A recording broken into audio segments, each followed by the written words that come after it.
Hello student. तो आज जो हमारा टॉपिक है वो है ऑर्थो इफेक्ट। और ये टॉपिक बहुत ही इंपॉर्टेंट है for BSc journal, for BSc honours chemistry and BSc chemical. तो इसके बारे हम पढ़ते हैं। तो सबसे पहले इसकी लिखते हैं डेफिनेशन क्या है। तो स्टूडेंट, जहाँ तक ही हमें पता है ये बेंजीन रिंग है, इसमें ऑर्थो पोजीशन ये होता है, मेटा ये और पैरा ये सबको आपको पता होगा कि ऑर्थो पोजीशन कौन सी होती है। तो हम पढ़ते हैं डेफिनेशन क्या है इसकी।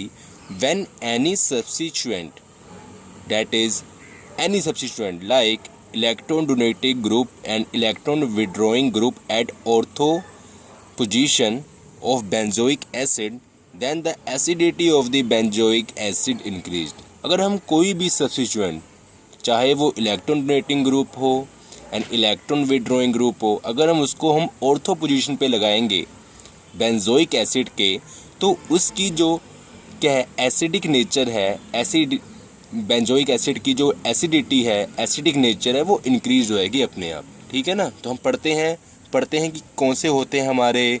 थोड़ी सी एग्जांपल ले लेते हैं कि इलेक्ट्रॉन डोनेटिंग ग्रुप कौन से होते हैं और इलेक्ट्रॉन विड्रॉइंग ग्रुप कौन से होते हैं। तो यहाँ हमने देखा कि इलेक्ट्रॉन डोनेटिंग ग्रुप हमारे कौन कौन से हैं। एक तो CH3 है हमारा जो मिथाइल ग्रुप है, फिर OCH3, OH, NH2। और यहाँ पर हमने और हमारा जो इलेक्ट्रॉन विड्रॉइंग ग्रुप है वो कौन सा है। एक तो है chlorine, NO2, CN and COOR।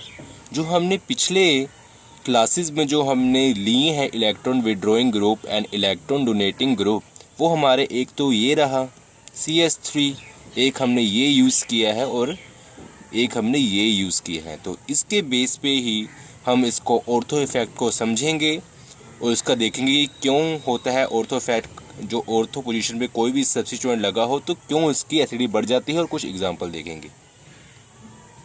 अब स्टूडेंट, तो अब हमने क्या किया कि हमने एक बेंजोइक एसिड बनाया, उसका कार्बोकेटन, और यहाँ पर इसके ऑर्थो पोजीशन में हमने एक मिथाइल ग्रुप जो इलेक्ट्रॉन डोनेटिंग ग्रुप है हमने वो अटैच कर दिया।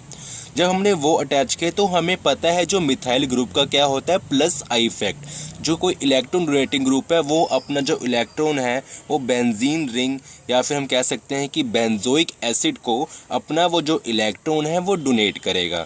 और जब उसने अपना इलेक्ट्रॉन बेंजीन रिंग को डोनेट किया तो आप देखना जो यहाँ पर ऑक्सीजन के ऊपर इलेक्ट्रॉन है और यहाँ पर जो हमारा मिथाइल ग्रुप है इसके ऊपर जो इसने जो इलेक्ट्रॉन डोनेट किया, तो इसका जो डोनेट इलेक्ट्रॉन और इसका ऑक्सीजन एटम का जो ऊपर जो इलेक्ट्रॉन प्रेजेंट है, इनके बीच में क्या होगा, रिपल्शन होगा। हमें पता है कि इलेक्ट्रॉन आपस में रिपल्शन करते हैं, जिसकी वजह से ये क्या होगा, ये जो बॉन्ड हमारा ये वाला है ये रोटेट होगा। और जब ये वाला बॉन्ड हमारा रोटेट हो जाएगा तो इसके बीच में क्या होगा, जो हमारा रेजोनेंस नहीं होगा।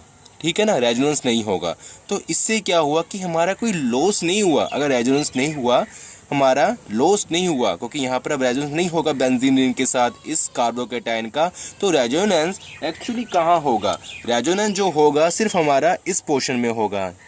ठीक है ना, सिर्फ इस पोर्शन में हमारा रेजोनेंस होगा। और ये बेनिफिट है क्योंकि यहाँ मिथाइल ग्रुप लगा है। अगर यहाँ पर रेजोनेंस नहीं हुआ, अब मान लो रेजोनेंस नहीं हुआ इस पोर्शन में, जो मैं थोड़ा डोटेड कर देता हूँ, ये अपना बेंजीन रिंग का जो पोर्शन है और इसके साथ मिथाइल ग्रुप का जो पोर्शन है, या इस पोर्शन में हमारा जो रेजोनेंस नहीं हुआ, तो हमें एक बेनिफिट हुआ। बेनिफिट ये हुआ कि अगर रेजोनेंस होता, जो हमने पीछे पढ़ा हुआ है क्लासेस में, कि अगर हमारा रेजोनेंस होता, जो हमारा इलेक्ट्रॉन डोनेटिंग ग्रुप है वहाँ प्लस आर रेजोनेंस जो होता है, तो उसकी वजह से एसिडिटी डिक्रीज होती है। लेकिन इस बार ये पार्ट जो है हमारा शामिल ही नहीं हुआ रेजोनेंस में, तो इससे हमें एक बेनिफिट हो गया। बेनिफिट क्या हुआ कि हमारा जो रेजोनेंस सिर्फ इस पोर्शन में हुआ, और जब रेजोनेंस इस पोर्शन में हुआ तो हम देखते हैं इसका जो इलेक्ट्रॉनिक स्ट्रक्चर है आगे वो किस टाइप की होगी, मतलब जो हमारी रेजोनेंस स्ट्रक्चर है वो किस टाइप की होगी। तो हम देखते हैं जो रेजोनेंस स्ट्रक्चर है हमारी वो कुछ इस टाइप की होगी। देखो आप,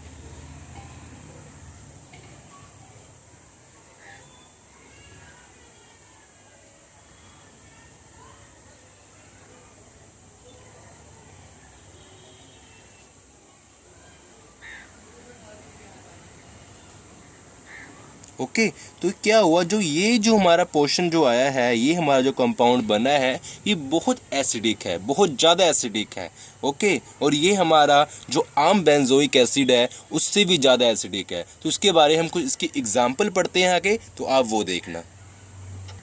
तो अब स्टूडेंट मेरे पास मैंने कुछ एग्जाम्पल लिखी कि इसकी एसिडिटी कैसी है। तो मैंने हॉरिजॉन्टल वाइज एक एग्जांपल लिखी है, अलग अलग ग्रुप चेंज करके। तो फर्स्ट क्या है, ऑर्थोटोलिक एसिड। तो जो ऑर्थोटोलिक एसिड है उसमें क्या है कि मैंने मिथाइल ग्रुप को ऑर्थो पोजीशन पे अटैच किया। तो जब मैंने इसको जो अपनी पोजीशन पे अटैच किया, तो मैंने क्या देखा कि जब हमने पीछे पढ़ा कि ऑर्थो पोजीशन पे कुछ भी अटैच करो तो उसकी जो एसिडिटी है वो बढ़ जाती है बेंजोइक एसिड की। ये हमारा हो क्लियर। उसके बाद है बेंजोइक एसिड की एसिडिटी, ये हमें पता है वो ज़्यादा होती है। उसके बाद है एम्टोलिक एसिड। यहाँ इसकी बात ये क्यों है, तो हम ये समझते हैं क्योंकि यहाँ पर क्या है, हमारा कोई इंडक्टिव इफेक्ट नहीं हुआ, क्योंकि जो कार्बन है वो लेस इलेक्ट्रोनेगेटिव एटम है। इसका कोई इफेक्ट ही नहीं पड़ा, ना इंडक्टिव इफेक्ट पड़ा कोई इफेक्ट, और ना यहाँ पर कोई रेजोनेंस हुआ, क्योंकि अगर मेटा पोजीशन पे कोई भी ग्रुप लगा हो तो उसमें रेजोनेंस नहीं होता। और यहाँ पर क्या है, यहाँ अपना जो वो होता है प्लस आर रेजोनेंस इफेक्ट, वो यहाँ पर हुआ, इसलिए सबसे लेस है। हाँ, अब हम आगे पढ़ते हैं। आगे में क्या है हमारा, यहाँ पर हमारा OH ग्रुप हमने लगाया। तो जब OH ग्रुप हमने पता है कि ऑर्थो पोजीशन पे कोई भी ग्रुप लगाओ तो वो सबसे ज़्यादा एसिडिक होगा, तो इसकी बात तो हमने ऊपर कर ली, ये ठीक है। सेकंड में क्या है, हमने यहाँ लगाया मेटा पोजीशन पे। अब यहाँ इंडक्टिव इफेक्ट हुआ, ओनली इंडक्टिव इफेक्ट यहाँ हुआ, तो ये ज़्यादा क्या है, एसिडिक है एज़ कम्पेयर टू बेंजोइक। लेकिन ऊपर वाले केस में क्या था, यहाँ इंडक्टिव इफेक्ट नहीं हुआ था, क्योंकि कार्बन लेस इलेक्ट्रोनेगेटिव है और जो ऑक्सीजन है ये मोर इलेक्ट्रोनेगेटिव है। ठीक है, F1 हमें पता है कि 3 इलेक्ट्रोनेगेटिव एटम बहुत ज़्यादा इलेक्ट्रोनेगेटिव एटम है, तो यहाँ पर हुआ तो ये ज़्यादा है। इससे कम ये है बेंजोइक एसिड, हमें पता ये तो हो गई।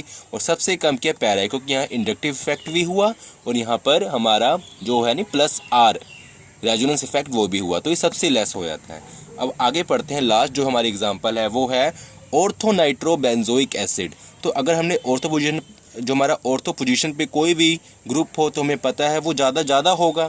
लेकिन उसके बाद क्या है, अगर हम पैरा पोजीशन पे कोई लगाते हैं तो इसमें क्या हमारा माइनस आई इंडक्टिव इफेक्ट वो तो होगा, बट यहाँ हमारा जो हमारा माइनस आर रेजोनेंस इफेक्ट है वो भी होगा। अब जो ये दो इफेक्ट हो गए तो ये सबसे ज़्यादा इंडक्टिव इफेक्ट हो गया, मतलब इनकी कंपेयर बट इससे लेस।